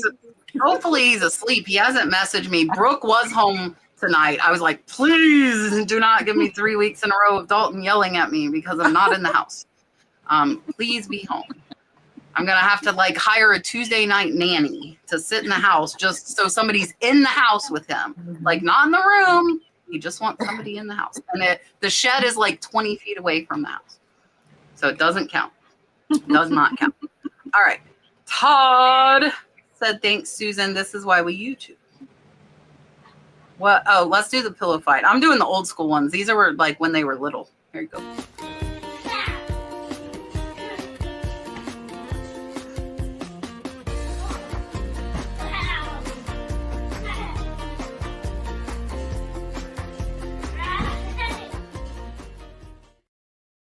Brooke still looks the same. Brooke still looks the same. Dalton does not. I meant to put this up there when you said it, Barbara. I can't put my hands in ice because I got my sleeve touched up, so I can't soak anything. I can't go swimming right now. It's driving me crazy. I can't take a bath. I can take a shower. Don't worry, I'm not stinky. I'm glad you said that. But I can't soak. So yeah. But once I can, hopefully I won't have any headaches once I can soak. All right, Carrie, they want to know where's your hubby. Hi, Patty, my sweet girl. Jeffrey Parker is in Buffalo right now with my granddaughter, and my nephew is getting married this weekend. So I brought my daughter from Buffalo back here to Vegas. We had her in California for the week, and then he was the one that just flew her back, and he's hanging out with our family and doing all that good fun stuff. So we've had a fun adventure over here in this joint. Fabulous fun. All right. This is a fun question. Wishes. Oh yeah. Everybody. It was Carrie's birthday yesterday. Yes, and thank you for all the kind birthday wishes. And I'm sorry, sir. Go Bills, not no Bills, and no Go Dolphins. Chiefs. Kat, don't make me. Go Chiefs. And the Bucks and the Steelers all before the Bills. Don't you make me come up in that screen, girl. Chiefs, Bucks, Steelers. Oh, girl. I'm like die hard with football, guys. Like die hard. We're going to a baseball game Friday. It's going to be our last one of the season, though, because the stadium's smaller. The tickets are more expensive this year, so we went to 5 games this year instead. Like we went to 10 last year. But Friday is our last MLB. But I might start going to some NHL games. I want to go to some hockey games. Yes. And then I'll have to watch hockey, and then I'll have like all of the things to watch. Yeah. My mom used to take us to hockey when we were growing up in Jax. They didn't have NHL, but they had like a lower one. Hockey's fabulous. Ooh, who do you have? You have the Wild? Who do you have? Yeah. In Oh, Iowa, we have the farm team. So Yeah. So we do the season tickets there and then go up to Minnesota a couple times There's a year. all the teams here. All the sports are here in Vegas. They're trying to redo Vegas and make us a sports town. We're getting ready for the major league coming up. They knocked the Tropicana down to put that stadium up. We've got soccer. We've got arena football. We've got lacrosse. Anybody lacrosse? You might want to add lacrosse to your list. They're fabulous. No, I don't want to add lacrosse. And I played Very soccer fun. 8 years, but I don't like watching it. Very fun. So yeah, I gotta go Bills. Woo, woo, woo, go Bills. I just got a text. Stop knocking on the Bills. Oh, I won't say who it's from. See, we got our peeps. I was born the same year as the Bills. I'm 3rd generation. So when you live in a place, like Buffalo with 8 million tons of snow, you need a dream. So we're hoping the dream. All right. Sarah wants to know if anyone is getting a lot of adjustments from the post office lately. I rarely ever got them before, and now it is every week. I always overcalculate my shipping by a little bit just to make sure that I cover it. I mean, I try to I measure and weigh when I put my stuff into my listings, and then I will weigh again, but I always add if it's like 2 pounds, I'm putting it to 3. If it's 3 pounds, I put it to 4, just to give myself that little bit of wiggle room. And I've only had one adjustment in a year and a half of selling on eBay. So I wouldn't say I've been getting a lot of them. I get them occasionally because some of my merchandise actually ships from a different location than where I'm at. It's not drop shipping, but I've got some of it in a different state. So that gets a little wonky sometimes. So most of those are pretty legit because they're in a different zone. Mhm. But once in a while I have one that's either the weight or the size of the parcel they're claiming is different. And I have found that for some reason, a few days later, they reverse it automatically without me doing anything, and I can't explain it. So I just don't say, I shouldn't have even said that out loud. So then I'll get a credit back on my payment method. So I just quietly sit back and let it happen. I've never had adjustments from eBay with USPS, but I've had issues with FedEx where they end up like a month later telling me a package was of mine was overweight compared to it when it wasn't, and it happened every 3 times I've used their service, so I no longer use them as much as possible. I just end up going through pirate ship if they have a better deal through USPS. I'm going to tell you my thought on this because I used to get them and I haven't had them in a long time. I would buy a new scale. Sometimes the scales get all wonky and they're only like what, $20-$25. And mine I'd had for a little while, and then I did start getting like not big ones, you know, but like 50 cents a dollar, really regular. And I'm like, we're weighing everything. We shouldn't be getting this. And I bought a new scale and that went away. So that would be my recommendation. Or like before you do that though, if you wanted, you could take a couple of them that you weighed, bring them to the post office and see like what their weight says versus what your weight says. I'm assuming you probably know to zero the scale, but I've had a scale just go wonky. Yeah, Marsha's saying try new batteries too. If it's dying, maybe it's not. Oh yeah, wait, who would have thought, LaDonna? Yeah, like you could get a 1 pound weight. What a thought. Like that makes so much logical sense. Oh, Scott's paying to see Sonny's hair. Yes. Oh, I figured out. I've been sitting here recording for hours, guys. My butt's like not happy right now.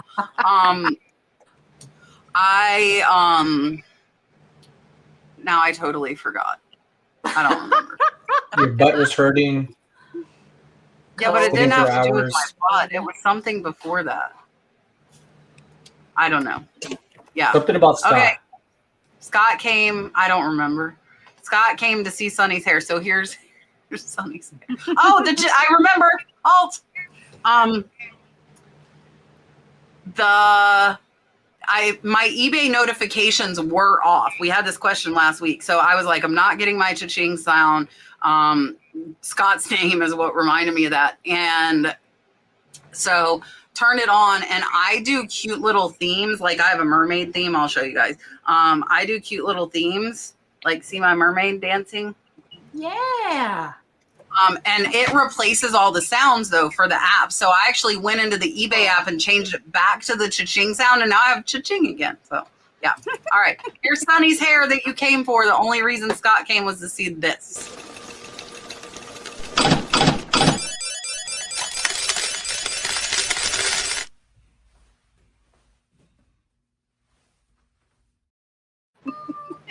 Sonny's hair is going to make me rich. I like Sonny's it. hair is so many comments and things about his hair, and he teases, oh, am I getting a haircut? And I'm like, oh, you little devil. I got a haircut on Friday, but I mean, my hair is so long you can't tell. Like, Yeah. I just got it trimmed. Be like this I didn't short. cut it. It is Do a bowl. I want it like right above my ear so it could bother the hell out of me. But I want it to poof like a helmet. I had a haircut like that back in the day. A bow cut. Oh my gosh. Yeah. Put a bowl on your head. That used to be the little skater boy haircut back in the day, the little mushroom head. Dalton's got like surfer crazy boy going on. Oh. All right. We haven't done the eagle yet. I'm going to do the eagle for Gold Lady Flips and a $10 super chat. Thank you so much.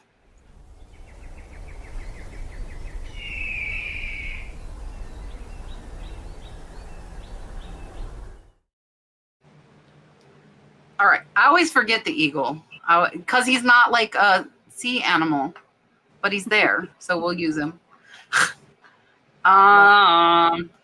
This is funny. So Jonathan was being a smart aleck when he asked this question, I'm sure. But I think there's a good point to answer here.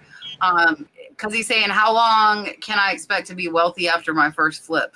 So talk about like, not necessarily exactly how long, but like how do you think someone gets to the point to where they are making money reselling? So from my personal own experience, I would say for me, I didn't start actually crossing over into actually paying my bills for about 2 months. And that was selling. I mean, I sell on all different, I do a lot of whatnot. I don't know if everybody are fans of whatnot or whatever, but I did a lot of whatnot, and that got me through the months.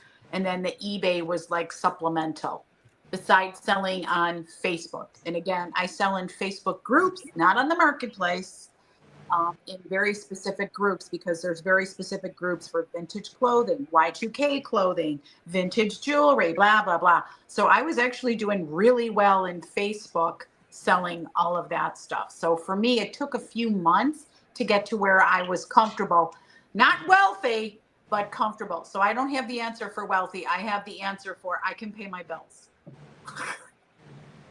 My answer is I can't wait to find out. Because I work, a 9 to 5, 40 hours a week. And then this is my side hustle and has been for a really long time. But I'm actually getting really close to making that the full time. So, so this is also on my mind, but it's just, I just try to think back at what point was it really clear that I wasn't having to spend money from my 9 to 5 paycheck to fund the reselling business. So when it's self-sufficient and then you start seeing that. So I know that's maybe kind of vague, but just, in my life, that's what it's kind of been, was you felt like, all right, okay, this can really work now that I'm not having to spend, the same out of the same bucket where I would be paying my bills out of my corporate world check. Yeah, I was following those lines after a while because I was just getting excited learning about reselling. Once money was coming in, how can I buy more stuff to find more stuff? And then I started to realize after a while, I'm not really saving anything and I need to have some type of structure. So I started saving to the side. And then I stopped focusing on my own pockets, my own bank account from my 9 to 5, like Meg was saying. So you have to make up these rules for yourself that are realistic and not gonna make you feel overwhelmed or beat yourself up that you're not reaching your goals. Sometimes you got to tweak a little things, just to reach them, and then as you learn about stuff, you start doing it. So when I started realizing like I am making some good money, it was leading up with what my wife was doing with me. Mentioned earlier how she's the one that got me into reselling, had no idea about it. And I was looking at a job and I said, "Hey, babe, I'm doing good at this. I should do it full time." She said, "Well, if you're making this much in 6 months, if you make this, you could go full time." Well, I did that within 2 or 3 months. And then when that came up and I showed her, she said, "Well, if you're making that, in another 6 months, if you're making this, then you could go full time." She kept doing that for like 4 years. And so I decided, look, I am killing it. I have an understanding and control of what I'm doing. It's not luck anymore. In the beginning, it was luck because I was inexperienced. Now I'm experienced to where I don't really need to use my phone for anything. I just know who to go to and what to look for. And then I start using my phone for these little caveats of things of this looks Italian and it looks valuable, but I'm not sure. But there's these little things that you pick up on that draws you in on why. And that's what I believe that is experience. You don't have to know the whole answer to things, but it's the knowledge that comes with taking the time of learning and asking questions. Look, feel, touch, and just dive into it when you get the chance and look for these items near you too. You don't have to just go, let me get back out tomorrow. You could maybe find it online on Facebook Marketplace or on Whatnot. Look at the lives and dive in on there because there's a lot of really good deals on there. I'm a bigger shopper on Whatnot than anything. And then on OfferUp, I do the same things. And like I said in the last live on here, don't just think reseller jargon as in terminology of a reseller. Think back to the basics of how people are listing things and you'll be surprised at what you come across. And ask questions. If you're face to face with people, ask them. Ask them for the stuff you're looking for. And Kat said that in the last show to ask the people. Looking for something. I don't do it though. I can't. Because you do it online, but it's still great advice whether you do or don't. It is. It is if you can do it. I just don't do it. I don't go to a lot of yard sales though. I'm not much of a yard sailor.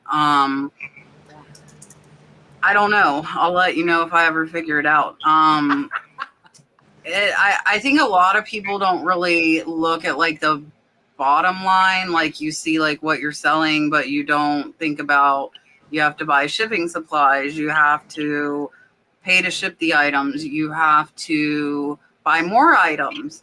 And I think, and I did this over 20 years ago, but I would get the stuff and then I would spend all the money and then I would not have money to buy more stuff. And then I would be out of stuff, so it kind of goes both ways. You can like put too much money in towards the stuff or not put any money in towards stuff because you need the money for the bills. And it's really hard because I agree with Sonny. Like I would make rules for myself. Like half of it went back in to get more inventory. Half of it came out where if I needed it for the bills. If I didn't need it for the bills, then I would possibly put it in savings for a bigger buy or something that came along. But it's make your own rules in your head or write it down that this is for this because like, and I don't think he's watching. I'm not going to call him out by name, but I had a friend who just had a sale and said, I don't have the money to ship it. And eBay's holding the funds. Like you don't ever want to be in that situation. You need to make sure because now like what I said was now you could possibly ruin your eBay account before you've even started because you're not going to be able to ship on time. I'm like, you need to like borrow the money or do something.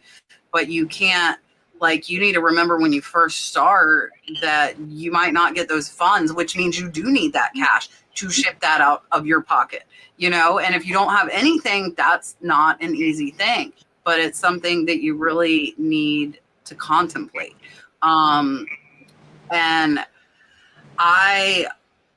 for me, I still I don't pay myself on a regular schedule. My employees get paid and my employees have to get paid. Obviously, I know not everybody I hate seeing posts about small businesses that aren't paying their employees. That's the worst. So my people get paid before I get paid. And that's how it should be because, that's just part of being a business owner. But I would say you build it up to where now I can go buy an $800 item that'll sell for $3,000, and make a $1,500 profit. So for me, the goal was to build it up till I'm able to buy these higher dollar items. But I built it up on dollar lots, and I sold everything, and now I wouldn't do that. But that's what built my business. So I would I don't know. I feel like you could get wealthy. And Marcia had a good point. What's your definition of wealthy? What is that? For some people, that might be just not living paycheck to paycheck. I love that. I pay myself once a month. I pay my bills before the 1st. And then I don't I have somewhere to live for September. We'll figure it out for October when that comes around. But I do it once a month. I'm not doing it paycheck to paycheck to paycheck. And that for me is an absolutely wonderful thing, knowing I just paid everything for the whole month of September. I don't have to worry about it. And I, can go get stuff if I need it, but I don't have a ton of extra money, but I have nice things, I have decent vehicle, I have a house. So that to me is the most important stuff.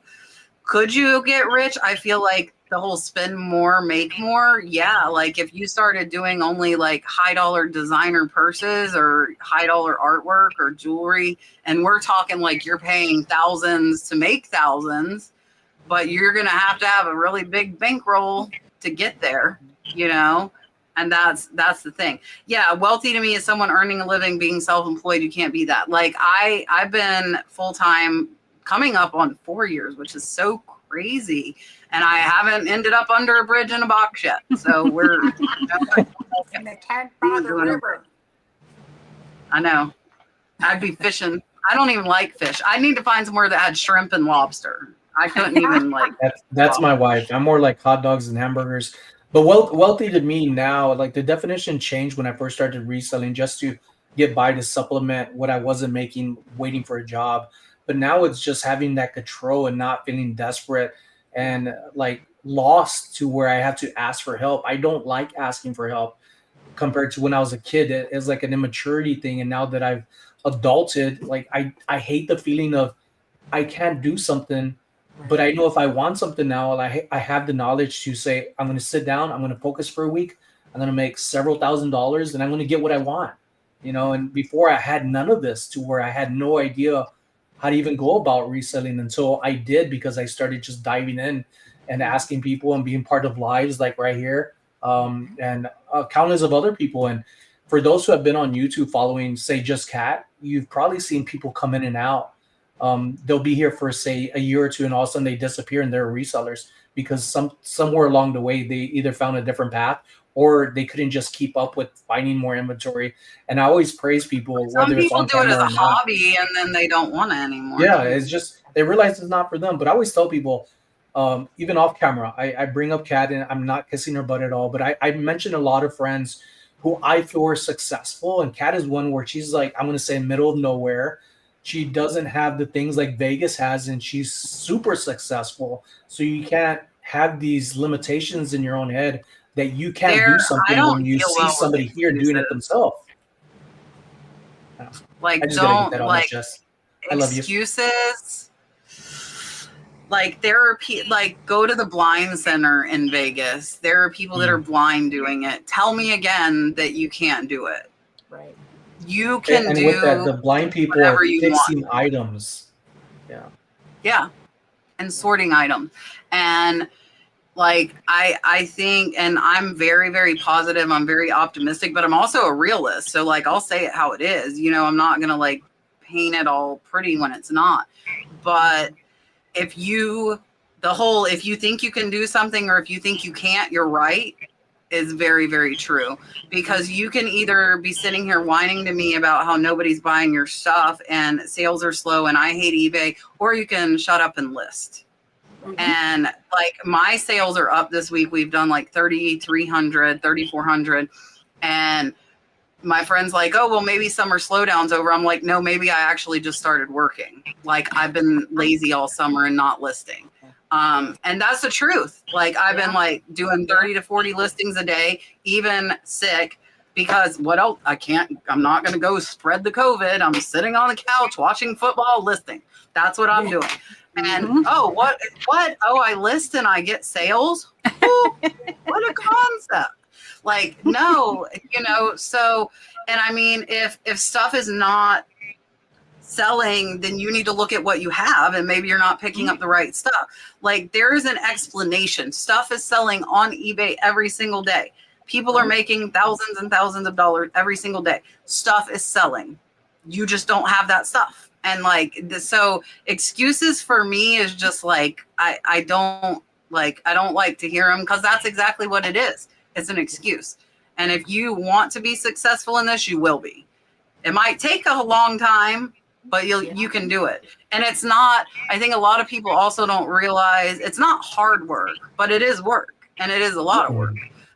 And I think a lot of people think it's going to be like, so easy and a piece of cake. And then they're like, oh my gosh, I got to pack this item. Oh my God, I got to take pictures and make a description. And we actually work, like we do work. So yeah, just beware of that.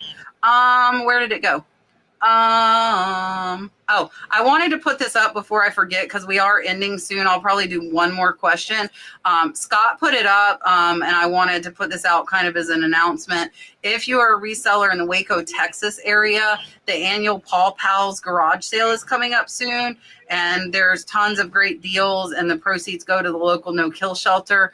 And I feel like I was just saying this last week, Scott. Like, I remember it last year. It's crazy because it's annual. Been a year, but yeah, and I think Scott might have been on last year when it was coming and he advertised it. But yeah, so definitely check that out if you're in the Waco area. All right, last question. Pros 826. I want to list 4 chrome mid-century chairs. Can you advise me on how to offer shipping? I'm going to assume this is probably going to come to me. Go. Right? And go. Okay. So you can do U-Ship, and you can put free local pickup, or for them to message you. And UShip has where you can put your zip code to their zip code, and it'll give you like an average of the freight cost. And it's normally pretty spot on. Or depending on the size of the chairs, I don't know if I have one here. U-Haul has a wardrobe box. I know this because I just had to ship out 3 end tables. Oh my gosh. U-Haul has a wardrobe box that would fit a chair in it, and ship, but the boxes are $26 a box. So I would say they would need to be valuable chairs, and you would have to ship out 4 individual boxes. So you could do that too. But we shipped out 2 end tables like that, and we did, like, it was $1,000 end table. Yeah, I'll pay $26 for a box. You know? Yeah. All right. I don't know. Sonny's is curly. Sonny might have me. I don't know. How long is your hair, Sonny? Sit up. It's about 25 inches. Why do I gotta? Mine's pretty long.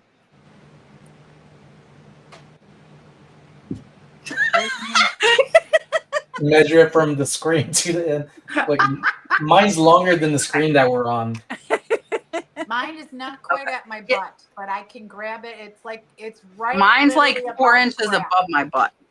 Yeah, No mine's. competition. I just cut a few inches off of mine. Yeah, mine is just about at the crack. Yeah. You be quiet, you. All right. Let me make everybody big. It is 1 minute till, and let them tell you bye and what's going on. And then Sonny and myself will, and I'll tell you who's coming on next week. So here's Gary. Hi, guys. So what is going on with me? I don't know. Actually, Saturday, I am doing a Whatnot show, 4 p.m. Pacific time. And then I will be having, so when I was in Buffalo, of course, I did a ton of thrifting because the East Coast versus the West Coast, beautiful, beautiful. East Coast, fabulous. I shipped myself 10 boxes. So, and I don't want to talk about that, the shipping costs, but I will say that I'm going to be doing a series of videos of my haul. So if you're interested in looking at the East Coast goodies that I have purchased, please come and check out my channel. I'll be doing all of those videos this week, and my show on Whatnot, I'm called the Desert Mermaid Everywhere, just to make life easy. And thank you so much, everybody. Mwah, mwah, mwah. I'm so happy to be here. Thank you, Kat. Thank you, Sonny. Thank you, Meg. Lovely to meet everybody. Thank you for the birthday wishes.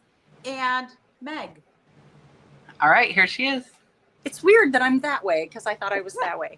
But sometimes I'm mixed up. What do I have going on? Well, I am also on Whatnot, and I have been working through, oh my gosh, hundreds and hundreds of pieces of vintage clothing. So I use the same name everywhere as well. So feel free to come over and check it out. I think my next show's on Thursday, and then I'll be back to 2 a week after this week with the holiday. I took this time off. I'm like, I don't need to do 2 a week and have a full-time job and all the other things. Other than that, I don't know. I one little tidbit, I've been doing some consignment with a source that finds much nicer brands of purses and clothing and shoes and all of that than I typically find in the middle of Iowa. You know, we talk about the different parts of the country having different types of products available. So that's been really fun because I get to research, you know, these different brands that I don't typically see. And then we both get to make some money at the end of the day. So that's kind of what's going on here. But I hope to see you guys over on Whatnot and elsewhere on the socials. Perfect. Sonny, what's going on? I have a recent video I put out, and I would say somebody mentioned, asked in the comments, I think it might have been Gino, if we heard about have any of y'all heard about the new hype feature on YouTube? And if you haven't, I'm going to tell you right now. Underneath this video, even on the lives, this was brought up to one of my own viewers or mine. Little hype feature. It gives you, YouTube gives you some points throughout the week. Every week changes, or it uploads every Monday, and you get a hype 3 of your favorite content creators. And it gives points to, it goes on top of the likes, the sharing, and that's another way to support. And then you just have to wait again until Monday comes around to get more points to show some love to whoever you find deserves it. So I would like all of y'all after this is to leave a comment under the actual live And if you like, also hype up the video and help us reach out to more people. Yeah. All right. I will have a what sold video out tomorrow, and then I will have a high dollar what sold video on Friday. I had a lot of higher dollar sales the past 2 weeks.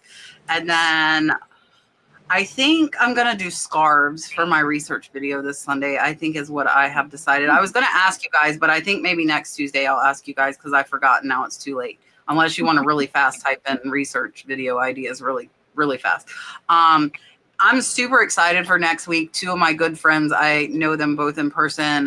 My Flippin' Van Life Sandy, which Sonny actually referred to her earlier, as well as Christina Moonsky Vintage will be our guests next week. Sonny's getting all these all-girl panels all of a sudden. Most times it's like all guys. Like the majority it's like all men a lot of times. I had told you guys, I know. I got to show Chad's Wolfman goodies, guys. Go follow him. He sent me this shirt. He let me pick my color. I picked green. But definitely check it out. The scarves I was going to do on a lot I got, and then I realized I just don't have the time to do what I wanted, which was lay out the ones I actually got in a $50 lot that are worth over $1,500. Because I just don't have the time, because then I would have to look up those specific brands and it would be a lot more time than another research video, and I don't have the time. So I probably will just do a regular scarf research video. And yeah, Sonny, thank you for being here. And Carrie and Meg, thank you. You guys follow all of them. Please go follow Chad, Wolfman's Goodies, and Marsha, Red Cardinal Treasures. Mark was not here. I'm aware he wasn't here. He texted me and called out for his free job. So I knew he wasn't going to be here. And yeah, all of you guys in the chat, we cannot do this without you. So we appreciate you, and we will see you guys next Tuesday. Bye, guys.